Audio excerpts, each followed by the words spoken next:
Sehatry ny fampianarana ambony ndraiky kosa mitony fampianarana amin'ny université ny Mahajanga saingy anivelan'ny université no izoran'izany tsy antony maro no nandraisana ity fanapakevitra ity noho ny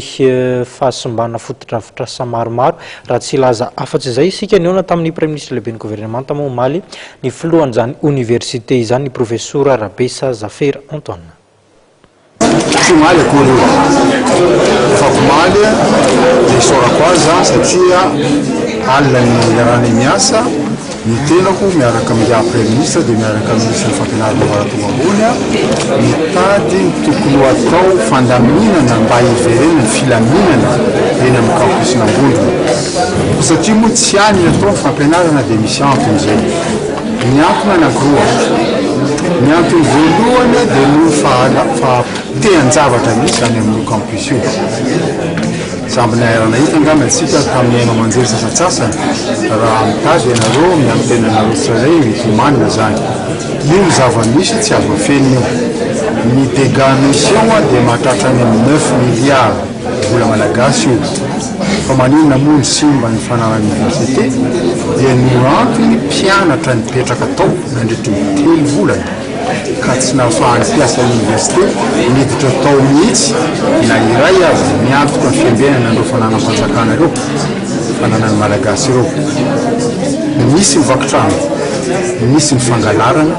ary misy ny fivarotana zavatra nangalarina amin'ny fokotany manodidina ny Mahajanga zavatra misy io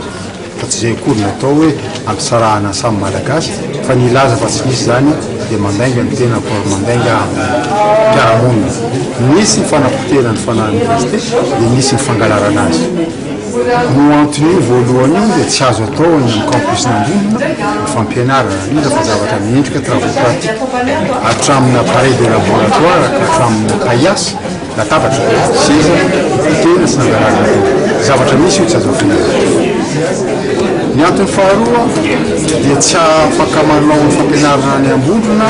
tokony andraiky tamin'ny université ny Mahajanga ny fahampitena misy ihany koa amin'ny trano fonena ny mpianatra fa tsy ny toeram-pianarana koa noho ny antony voalaza teo dia tsy azo hipetrahana intsony amin'ny cité universitaire angamba tsy laza hoe no insalubrité misy ao fa noho tsy fananana intsony ao nafandrina na seza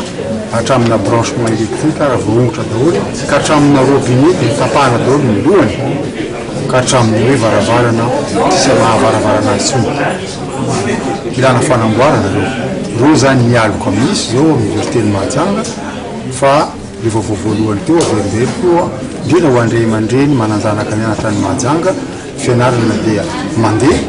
anisy fatapahana ray volana tamin'ny volana janoary ary ny tao-pianarana dia mifarana volana septambra